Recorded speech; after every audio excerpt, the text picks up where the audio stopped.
Hello, good morning. Welcome to my channel stay with প্রতে। তোমাদের সবাইকে স্বাগত। আজ ব্রেকফাস্ট করে সানডে বলে চলে এসেছি রান্নাঘরে মাকে একটু হেল্প করার জন্য। একদিকে হচ্ছে মেশানো সবজি আর একদিকে হচ্ছে বাটা মাছ ভাজা। রান্নার কাজে হেল্প করতে করতে অনেকটা বেলা হয়ে গেল। তারপরে স্নান করতে চলে গেলাম।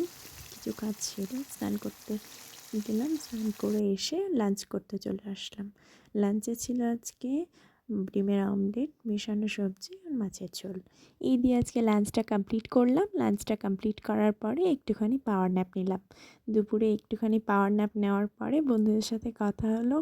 একটু বললো যে চল একটু ঘুরে আসি। সন্ধ্যেবেলা এই 6টা 6:30 নাগাদ বেরিয়ে পড়লাম বন্ধুদের সাথে একটু ঘুরে এদিক ওদিক একটু ঘুরে ক্রিসমাসে চলে এসেছে চারিদিকে আলোর রোশনাই। বাড়ি ফেরার সময় কেকের দোকানে চলে আসলাম, একটা ফ্রুট কেক নিলাম। এইভাবেই চললো আজকের দিনটা। চলো টাটা, তোমরা সবাই ভালো থেকো। টাটা।